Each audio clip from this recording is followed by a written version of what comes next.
Welcome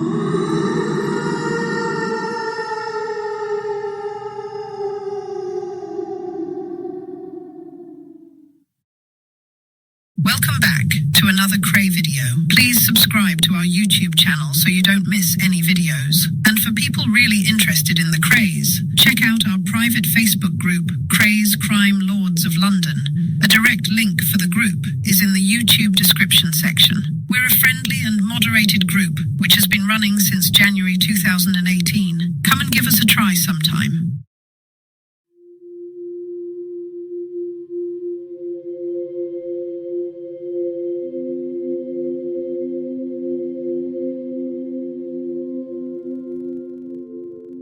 In the 1960s, the London underworld was run by two gangs, the Krays in the East End, and, south of the river, me and my brother Eddie, the Richardsons.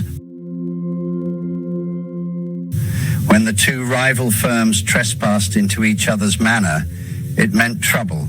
My name is Charlie Richardson, and in 1967, I was convicted on charges of violence, fraud and extortion at an Old Bailey trial, during which the judge described me as a disgrace to society. I got sentenced to 25 years in prison, but was actually released in 1984. This is my story, told in my own words. I will talk of the world I inhabited, some businesses above board and others less so. Involvement with gaming clubs, drinking clubs, the motor trade and strip clubs. I will also talk about mafia connections and friends in the government. My network was very wide indeed. I will tell of all this, of my eventual arrest and, bitterly, my trial. I will speak of the years in Durham and Wandsworth jails and what I learned there. I will reveal all about my escape and the chance encounter which had me back in prison for the final 3.5 years.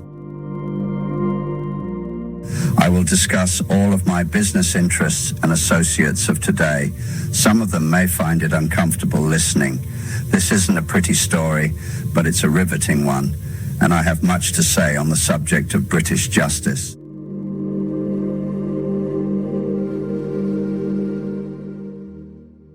In the last episode, I had been talking about when Eddie and I were kids. During the war, we had been evacuated out of London because of the heavy bombing. I had described how my mother had come down from London to take us back home due to our mistreatment by the people supposedly taking care of us. I was poorly at the time with scabies and was sick in hospital, so she could only take Eddie back to London with her. A short time later, my father then came down, walked into the hospital ward, picked me up like a sack of potatoes, threw me over his shoulder and walked off with me. I too, thankfully, was going home.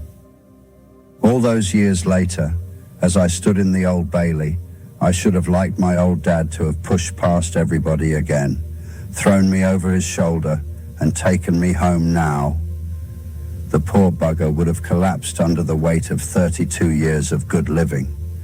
Now I was the evil pervert who had tortured people, and the children that I had abused were ugly villains in business suits who were paraded in front of the world to tell their tales of woe. This time they were believed, and nobody was going to believe us.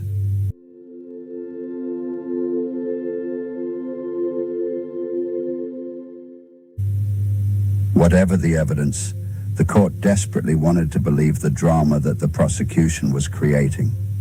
It's like settling down to a Sunday afternoon film on the telly, and then suddenly up come the words, "This is a true story." It makes the film much more interesting and solid. If at the end, words were to come up saying that, in fact, it was not true, it was all a pack of lies, then you would have a very pissed off audience. It would have broken the hearts of our audience if suddenly the prosecution had turned around and said, "Sorry, only joking. None of this actually happened. We just got a bunch of small-time crooks to squeal for us." With a court so intent on creating a public monster to enter the mythology of British crime history, our defense lawyers did not stand a chance. It was Goliath in the shape of the whole legal machinery, together with the foaming, hungry public, against little Davids in the shape of public schoolboys with no slingshots and not enough balls. We put on a brave face in the dock. We did not show this snapping gaggle of geese that we were frightened, but if we shouted, they would not back off either. On the way to the court each day, we sang in our motorcade. We shouted to each other and kept our morale high. In court, we would wave to friends with a smile, but down below in the loneliness of the cells, there was the lingering smell of boiled food, bringing memories of prison. I was worried. It was going to be a long time before I once more ate food I could not pronounce in the best West End hotels and paid for it with a roll of dosh in my pocket. My own 5 kids were going to grow up visiting their dad in prison.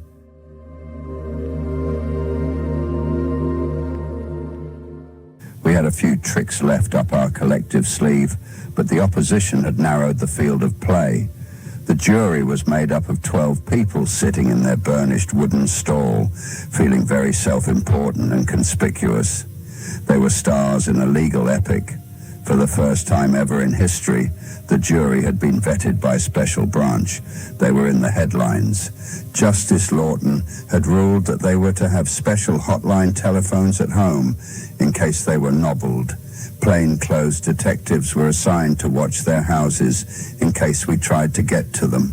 At that time, villains and coppers grew up together and went their separate ways in adulthood to do battle for the rest of their lives.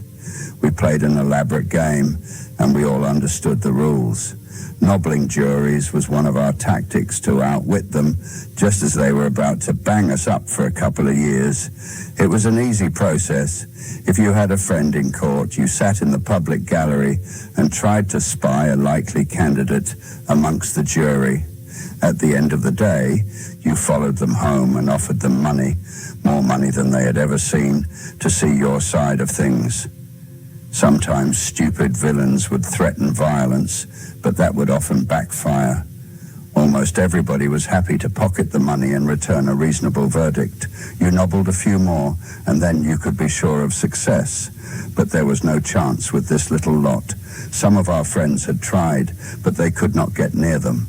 It's hard to know what to do with a jury. They have your life in their hands, but you have to talk to them through public school interpreters who wear women's clothes and dusty white wigs. I wanted to take them to one side and say, look, I'm not such a bad bloke, really.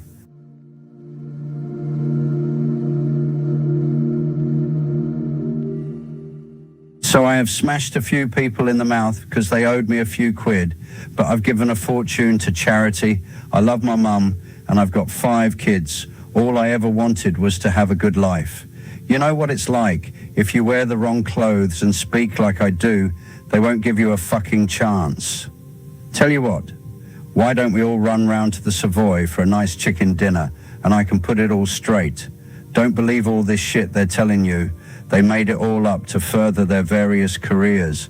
I'm like you, and we should stick together. But I was not like them. The biggest excitement that they had ever had in their lives was the odd case of piles from sitting in drafty offices and reading the Daily Express. I had dared to stray from the path of righteousness and living death. I had the cheek to want to feel life in my veins, and I had to pay the price of my transgression. I wanted at least to look at them and smile, to show that I was not such a monster, but they would have interpreted it as the evil smile of Satan. So I ignored them. They were too enthralled by the pathetic creatures in the witness box to take much notice of me, except for the odd stolen glance at the serpent from the deep that could eat sandwiches in front of a naked man sitting in a pool of blood.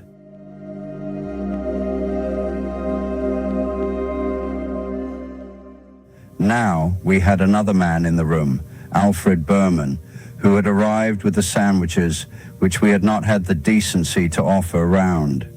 It seems Fred tried to talk us out of our bloody orgy and let James Taggart go. This was a bit worrying, because it probably meant that Fred was going to give evidence against us. Otherwise, the prosecution would not have laboured the point.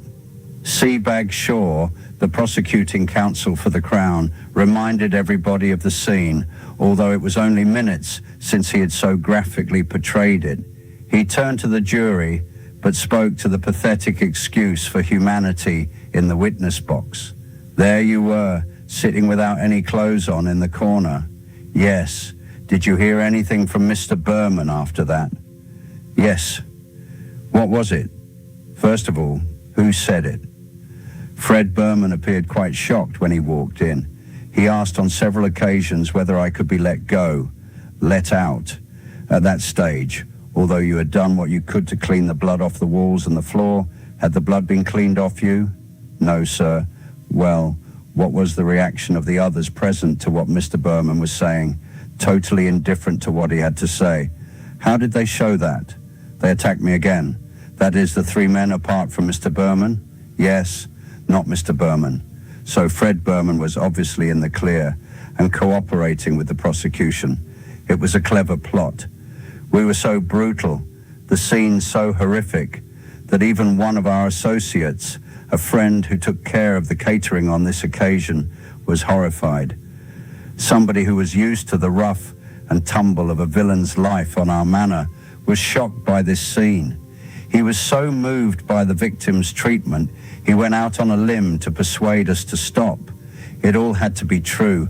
I just wish that I could remember it, because he said that I was there at the time, having portrayed Freddie Berman as a concerned soul with the milk of human kindness flowing through his veins.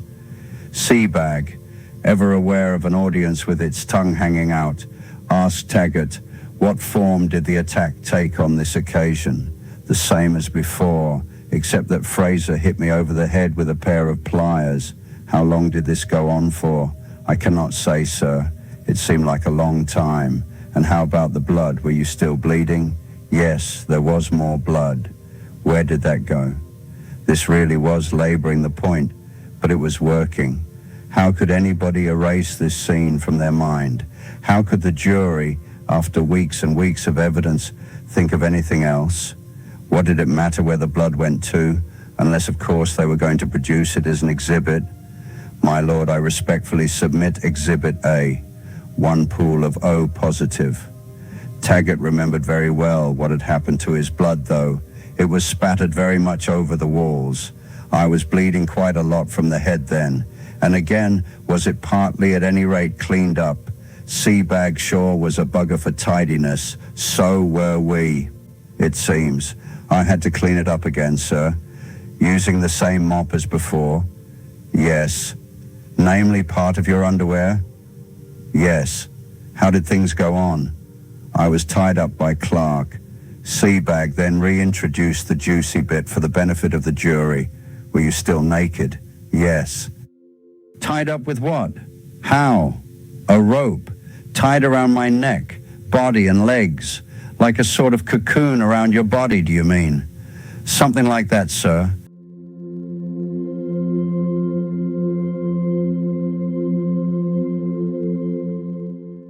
Standing in the court, listening to this litany of horror, I might as well have been bound naked in a cocoon of ropes.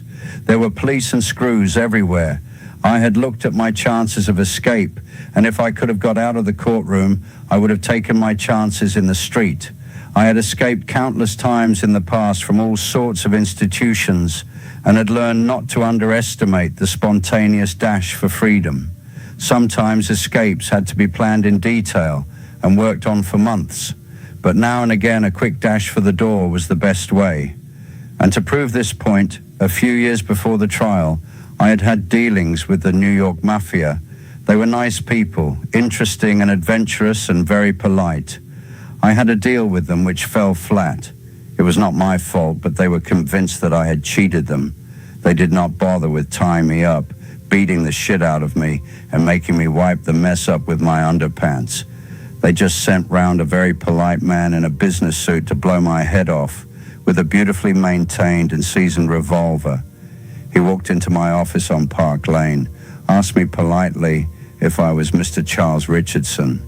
If it hadn't been for his dignified stance and impeccable dress sense, I would have thought he was from the fraud squad. Unusually, I was on my own. When I admitted my identity with a little caution, he pulled out his gun, and without the bat of an eyelid, he started loading the chamber. What was I to do? Bargain with him? Beg him for mercy?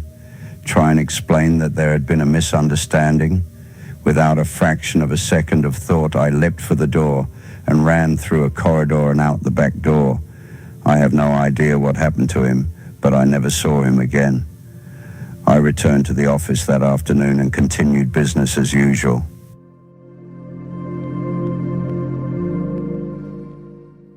I developed the fine art of fast evasion as a small boy. After the war, the streets around my home were like a huge adventure playground for an 11-year-old. Near us, there was a massive gutted building that used to be the Haycock Press building. Part of it overlooked a bus stop. A gang of us would throw stones at the people in the bus queue until eventually somebody was so pissed off they would chase us through the labyrinth of doors and half-rotten roofs, which we knew like the back of our hands. Sometimes they would lose us, and we would taunt them by jumping out near them and running off. It was like a game of tag, but the stakes were higher. If you got caught, you got a good thumping. If any of us were caught, the rest of us would set about the man who had caught us. If it was a copper, then so much the better. They were just bumbling adults with uniforms. Policemen were just part of the fun, and we lost our special fear of them as they sweated and puffed around, chasing us through the wreckage of post-war London. Like all kids, we adapted continuously to our surroundings and played with whatever was available. Our adventure playground was not constricted by the local council with frightened, aspiring social workers running it. Our territory came with the compliments of the Luftwaffe, and it was rich with pickings. Bombed-out buildings were full of booty in the shape of scrap metal and even old fireplaces. Our biggest problem was our age. We had trouble in transplanting the things we found and had to enlist the help of adults who would take a big cut of the rewards. Scrap yards would not deal with us, so we had to find fences who would. There were plenty of Fagans around, but they took more than half the money for themselves. I realized that adults would often try to con kids, thinking that they were stupid. When I did a paper round for my gran for 2 shillings a week, the people I delivered to had me working for nothing by arguing about how much they owed. I started keeping a book with their payments recorded properly and neatly, and from this, I learned the power of documentation.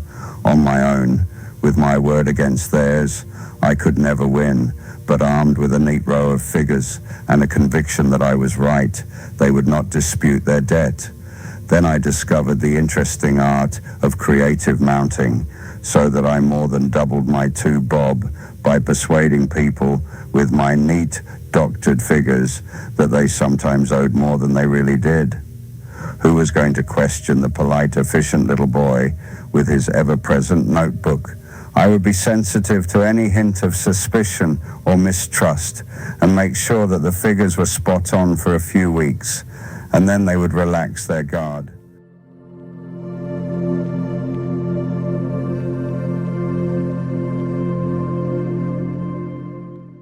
The war had left more than bomb sites for us to play in.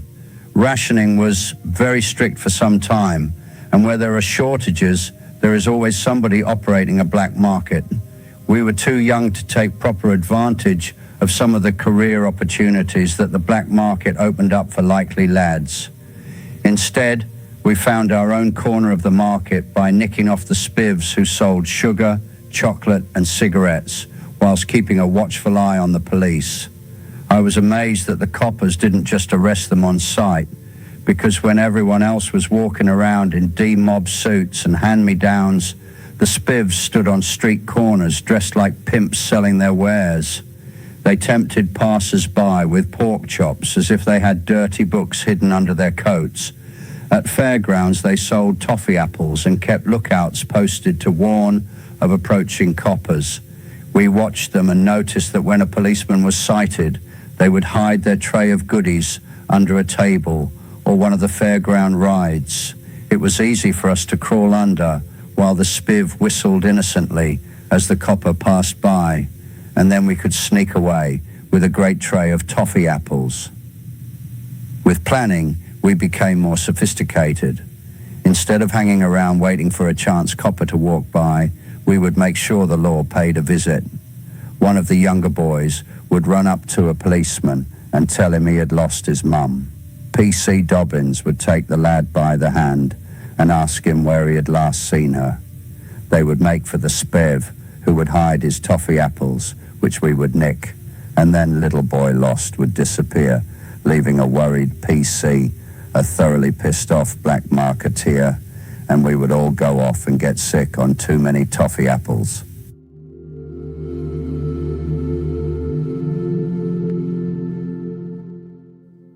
Always keen to keep abreast with new technology, we quickly worked out a new area of activity with the introduction of pressure pads and automatic traffic lights.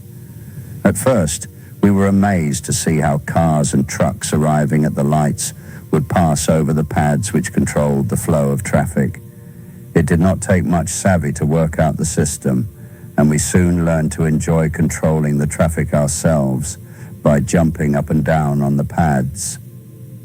After a few days of this harmless mischief, we developed a system whereby one of us would deliberately stop likely trucks while the others jumped on the back.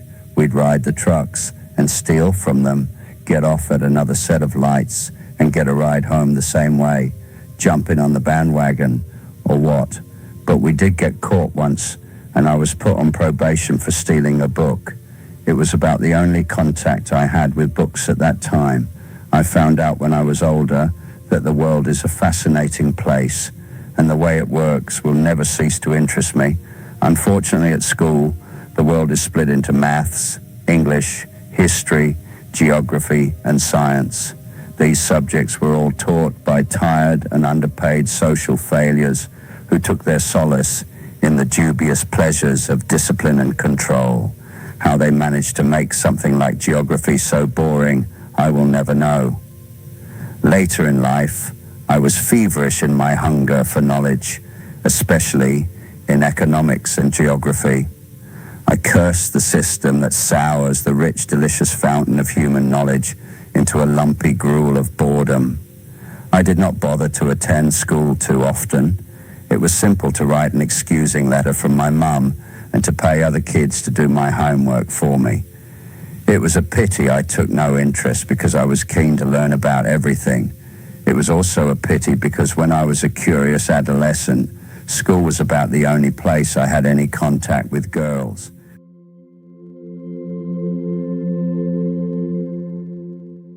And that brings us to the end in this part. Thank you for listening, and I'll see you again in the next one.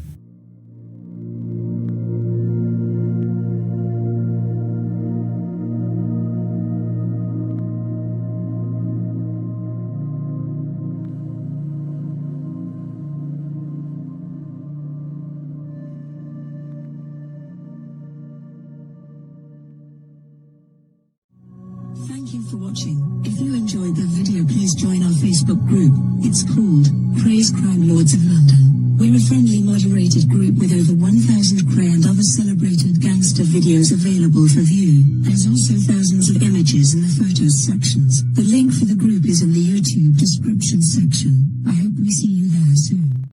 Leave a like and subscribe.